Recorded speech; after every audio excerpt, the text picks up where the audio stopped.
On the night of May 7, 2025, Operation Sindoor, Indian missiles struck terrorist infrastructure across the border.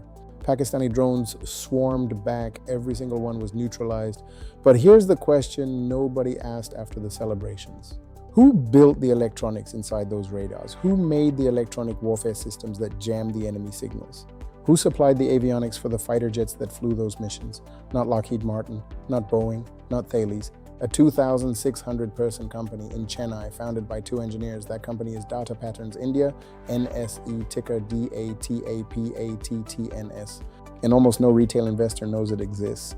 DATAPATTNS is what the defense world calls a vertically integrated electronics solutions provider. That means they don't just assemble parts, they design, develop, manufacture, and test the complete electronic system in-house. From circuit board to finished weapon system, here is what they actually build. Radar and radar subsystems, the eyes of the battlefield, electronic warfare systems, the jammers that blind enemy sensors, avionics, the brains inside fighter jets like Tejas and Su-30, cockpit displays and what the pilot sees mid-combat, naval systems, electronics for warships, space systems supplied to ISRO for satellite missions, missile guidance electronics, launch and fire control systems, IFF systems, identify friend or foe, prevents friendly fire. And the most exciting new product, TALON SHIELD, DATAPATTNS has developed India's first GAN-powered advanced self-protection jammer pod. It captures enemy radar pulses, manipulates them in real time, and sends back false signals that confuse hostile missiles. It is about to enter flight trials with the Indian Air Force on the Su-30, one of India's most important frontline fighters.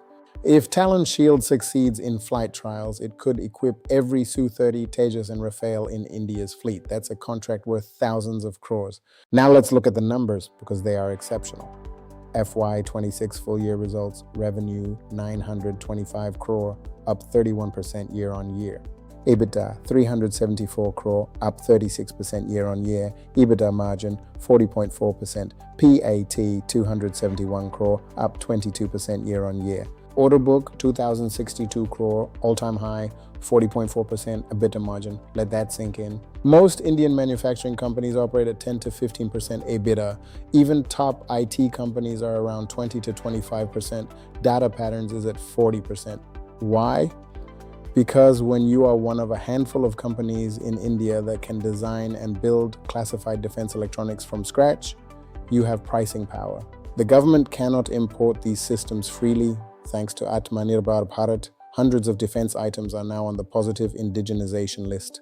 Imports are banned. DATAPATTNS is on almost every one of those lists, and Goldman Sachs just initiated coverage this month, June 2026, with a buy rating, projecting 26% EPS CAGR through FY27. When Goldman starts covering a small cap, the institutional money follows. Here is the structural argument for why this is not just a good stock, but potentially a generational business.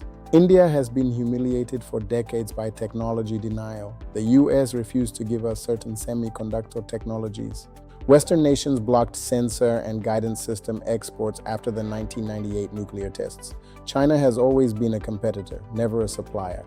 Every time India tried to build a weapon system from imported electronics, the foreign vendor held a veto over our military capability. Operation Sindoor changed the national conversation permanently. After the operation, the Defense Acquisition Council cleared nearly 30,000 crore in new contracts, targeting drones, counter-drone systems, radars, and electronic warfare. The Indian Army is now building dedicated electronic warfare brigades. The IAF launched a program for drone swarm surveillance radars in April 2026. The Sudarshan Chakra mission, India's version of Iron Dome, is being built. Every single one of these programs needs the kind of electronics that DATAPATTNS builds. And here is the moat: this is not a business you enter overnight. DATAPATTNS has spent over 25 years building trust with DRDO, the Indian Army, Navy, Air Force, and ISRO. They have security clearances that take years to obtain. You cannot buy that moat. You can only build it over decades. Risks, and they're real ones. Risk one, lumpy revenue. Defense contracts don't pay in neat quarterly installments. In Q1 FY26 revenue was just 99 crore. In Q2 it jumped to 307 crore. That volatility will keep scaring short-term investors. Risk two, valuation. At 4,500 per share, the PE is around 90 times. That is extremely expensive. You are paying for FY28 and FY29 earnings today. Risk 3, key man risk. The company was built by founder CMD Srinivasagopalan Rangarajan. He is the technical brain behind the company. Risk 4, single customer concentration. Almost all revenue comes from Indian government defense contracts. So here is the verdict. DATAPATTNS India is the closest thing India has to a Lockheed Martin in miniature.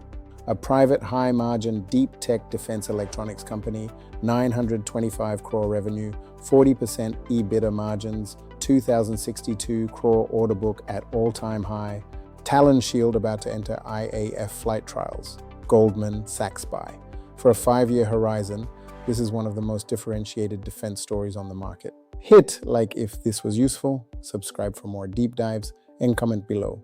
Did you know about DATAPATTNS before this video?